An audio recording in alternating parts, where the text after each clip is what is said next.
Hey guys, what's up? Welcome back here to today's edition of The Fishing Teacher, and really appreciate you guys joining me for today's episode. And today, guys, we're going to be talking about the difference between using a curly tail plastic worm and a straight tail plastic worm. It's like when do situations, when do bass prefer curly tails, when do they prefer straight tails? I think it's a good topic to talk about, man. I've never seen it in any videos, and I've definitely noticed a different a specific preference based upon some conditions. So we're going to get into today's video what those conditions exactly are. Also, guys, big thank you for Get Started to everybody that's been using everything here on the channel to support the channel. All you guys that are subscribing to the channel, using all my links in my description, really appreciate that. And also, guys, just a quick reminder that on my Solar Bat Signature Series glasses, we still got the independent sale going on them, 30% off right now. Any purchase over $98, you get a free hard case from Solar Bat. And if you use the promo code RandyB, you get free shipping and handling. So I'll put that Solar Bat link in the description, or you can also get them at my Tackle Warehouse link in the description of the video too. So thank you very much for that. Okay, guys, both of these categories of worms have been around forever. I mean, since the 70s. I mean, the original plastic worms when they came out were they like the creams and the flip tails, straight tail plastic worm. And then it wasn't very long after that, back in the 70s, I think Mr. Twister was the first plastic worm to come out with the actual ribbon tails or the curly tails. So this is nothing new. They've been around forever. And I want to give you guys sort of my experience about when I prefer the curly tails versus the straight tails in most situations. Now, when I'm talking about a curly tail, I'm also talking about, the ones that have a little smaller curly tail, like, take for example like this. They're, not all of them are ribbon tails, but some plastic worms like this Z-craw worm here has got some type of a curly tail on it that has leg action. Quite a few worms like that have the smaller bend on it. So I sort of categorize those in the same as the ribbon tails. Basically any worm that has action on the tail versus a worm that doesn't have action. Okay, here's what my experience has been in for the most part. Two different scenarios when the curly tail will outproduce a straight tail worm. Actually, three scenarios. And the scenarios are based upon a ribbon tail versus an actual curl tail. There's a little bit different actions. The ribbon tail for me, guys, the times that I like a ribbon tail is when I'm fishing around any type of grass or emergent vegetation, like cattails, reeds, grasses underneath the water, lily pads. They really like a ribbon tail around grass for some reason. And then the second with that is they like a ribbon tail in hot water, like when the water is warm in the summertime. It doesn't matter if you're fishing deep or shallow. It's like I catch a lot of fish like pitching boat docks with these, or fishing like deeper off points. But when that water temperature is over 80 degrees, I'll catch a lot of fish on a ribbon tail just around those type of structures. Now, the times that they like the curl tail like this, it's the non-ribbon tail, but the still curl tail, is really any time that the bait is falling vertical, like for a flipping and pitching presentation. So if you're pitching and flipping, like lay down trees or logs or, flooded bushes or something like that, the ribbon tail, the little curly tail can be a really good situation for that. And the water temperature range is a lot more diverse. It's like I'll catch fish on a curly tail worm like this, or the whatever you call the little legs on it, anytime that water temperature is over like upper 50s. But again, the ribbon tail is pretty much relegated to a little bit warmer water.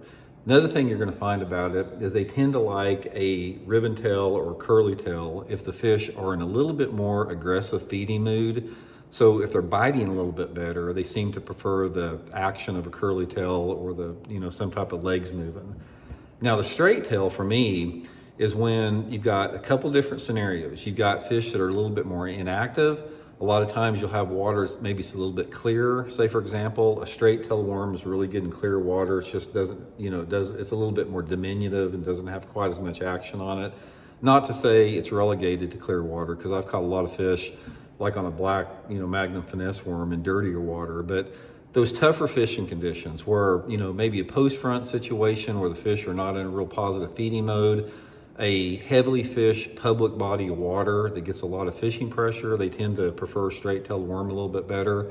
And a lot of times you just don't know till you experiment. Another thing with a straight tail worm is I seem to do better on a straight tail worm when those fish are shallower.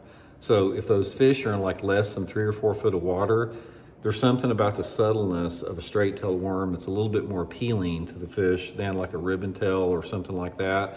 In other words, let's say for example, I'm in some water visibility that's 2 foot and I've got cover in anywhere between 2 to 4 foot of water. A straight tail worm might be the best choice there, but if I've got a little bit deeper cover, or say for example, it's a little bit more hard edges where I'm not having to penetrate the cover, where I'm wanting the bait to come at a more horizontal angle like that, the ribbon tail or the curly tail could be a little bit better.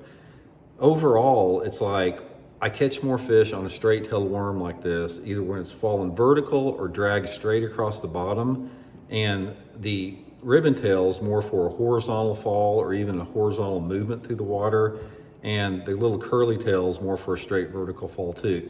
Now, another time that a ribbon tail works really, really good is swimming. I've caught a ton. In fact, the biggest bag of fish, one of the top 2 biggest bags of fish I ever caught in my life was up at Truman Lake swimming a ribbon tail plastic worm with like a 3/16 ounce sinker.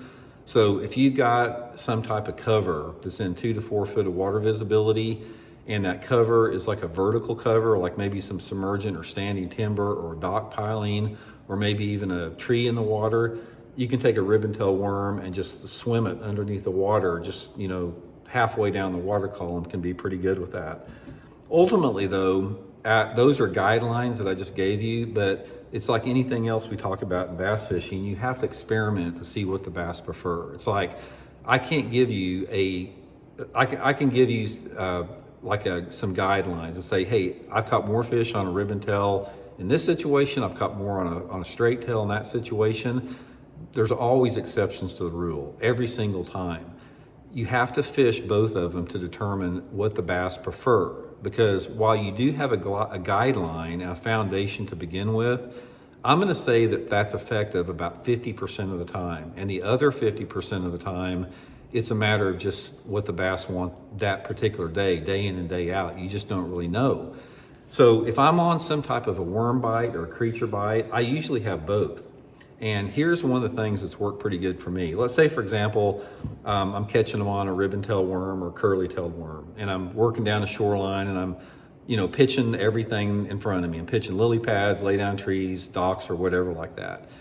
If I make a pass through that area and catch, say, 3 or 4 fish with a worm like this, I may go back through that with a straight tail worm and pick up even more fish. A straight tail worm is it's a good mop-up lure. In other words, when they've seen the more aggressive curly tail action, a lot of times you can come back in there with the straight tail and continue catching fish, when those other ones don't work. So mainly, guys, just experiment, just try a curly tail for 20 minutes and then try a straight tail until you get it figured out. But that's sort of been my experience with it. So hope it helps you guys, and we'll check in later.